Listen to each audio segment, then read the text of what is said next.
What's up guys, welcome back to yet another episode of Holami with me, Stacey Candy.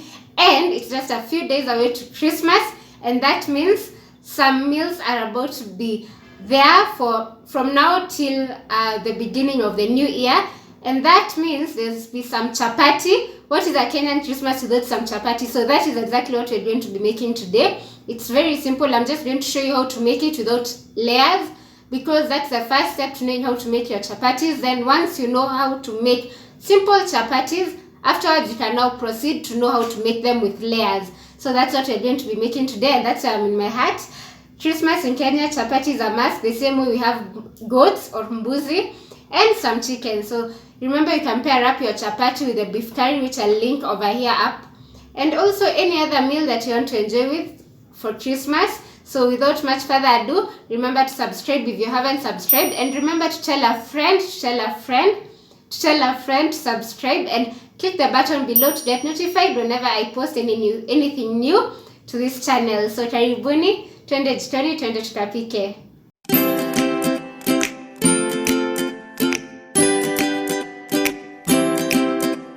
Begin by first boiling milk and water together until it's warm. Ensure that it doesn't become too hot. Next, we're going to work with the dry ingredients. So for this, we're going to add in our all-purpose flour into a bowl. Then next, add in your salt and sugar and mix everything together.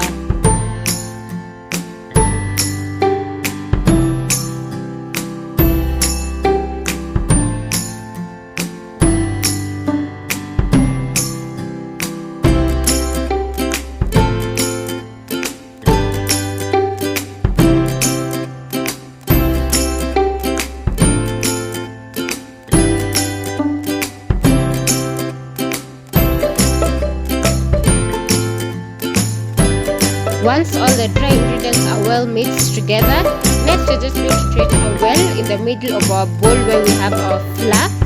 Then we're going to add in half of the boiled milk and water into the well before mixing and kneading together. So guys, remember at this point we're first going to add in half of the milk and water mixture. The reason being, we want to add it a little bit at a time. We don't want to get a situation whereby we have a very sticky dough or a very dry hard dough. So we add the milk and water mixture at a time, ensuring the texture of our dough is the right texture that we're looking for. Keep kneading the dough until you get a soft dough that does not stick onto your hand. So if you find that your dough is sticky, you'll add some bit of flour onto the dough. And if your dough is not sticky but it's too hard, what you do is add the remaining milk and water mixture, but not all at once, just a little bit at a time. You don't want it to be too sticky. And also remember, as you're kneading, your first rule of making the chapati is ensure your hands are very clean and you don't have any nail polish or gel with you. If you have any of that, kindly use some protective gear, as I showed during my mandazi video, which I'll also link above here. So ensure that you don't have any gel polish or any nail polish, as that will make the chemicals from the nail polish or gel polish might get into your chapati dough, and you don't want that. So use some protective gear if you have any of those nail polish.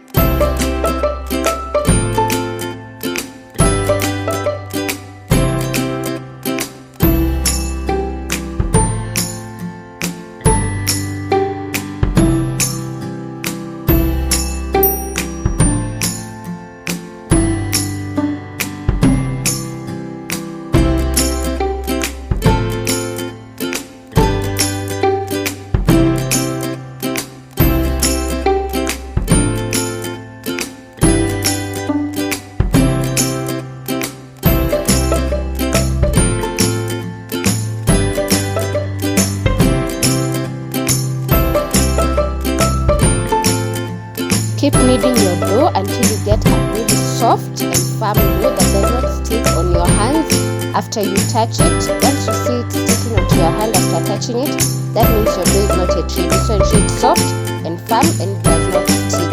So once your dough is ready, what we're going to do is just add some little bit of oil onto our palm. Then we're going to knead it a little bit more to just soak in the oil that we have added. The oil ensures that as it rests, it soaks in the oil and becomes much more softer.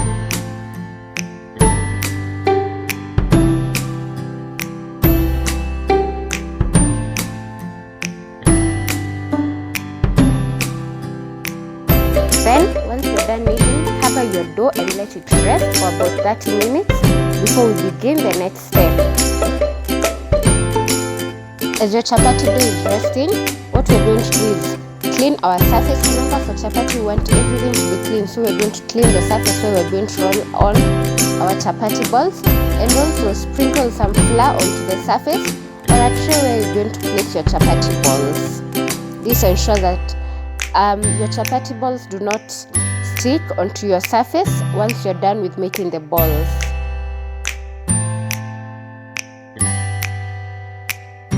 So after 30 minutes, remove your dough from the bowl.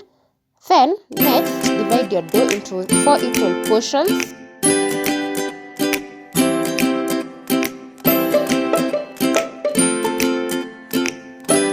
Then dust your working surface with some bit of flour. This ensures that your dough does not stick.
Once you're done rolling out your dough, next we're going to drizzle oil on top of our circular dough that we have rolled out.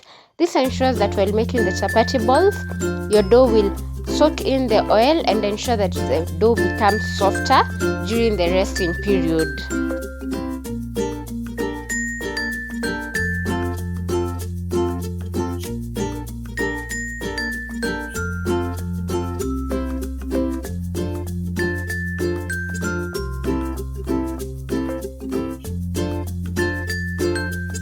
As you're drizzling oil evenly around your chapati dough, at times you can add too much oil, so if you want to remove the excess oil, just use the edge of your spoon to scoop out the excess oil.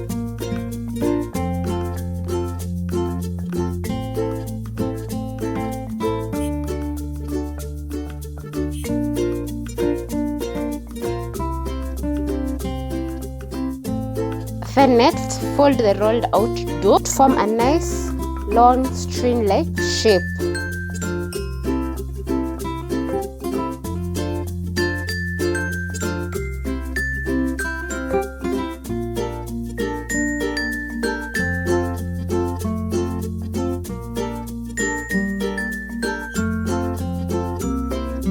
Then cut the folded dough into equal sizes, so depending on how long your dough will be, just cut it into equal sizes and then begin forming your balls. I'm going to show you how to make the balls into two ways. So the first way is rolling your dough around, forming like a circular shape, as you can see what I'm doing. Then the next way is pressing your folded dough from the top and the bottom and compressing it. This ensures that it forms at a sort of like a ball shape. So you can also even it out into a ball using your hand, just the same way you used to roll balls using plasticine while you're in kindergarten.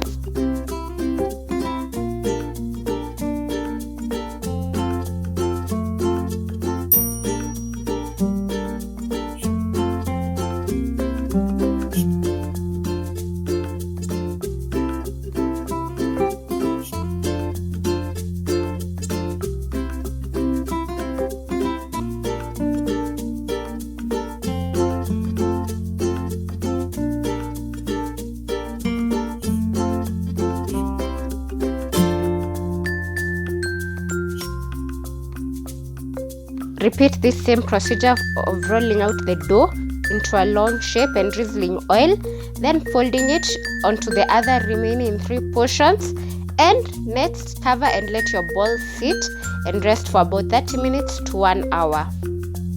After 30 minutes to 1 hour, pick one of the chapati balls from the covered portions, then let the rest remain covered. This is to ensure that they don't become dry on the surface. So using your picked out ball, roll it out into a circular chapati shape. To ensure you have almost or nearly a perfect circular shape, what you're going to do is, the first rule, don't press too hard on your dough. This is because the more you press harder onto your dough using the rolling pin, the more you're using more effort, and that means you're compressing the glutens on your dough. So don't press it too hard. The next step, be comfortable with your rolling pin. Then thirdly, use not the end completely but nearly the end of your rolling pin to roll it out. As you continue, keep on rolling also the edges to ensure that it forms a nearly perfect chapati circle shape.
Then heat up your pan that you're going to use. Then add in your rolled out chapati balls.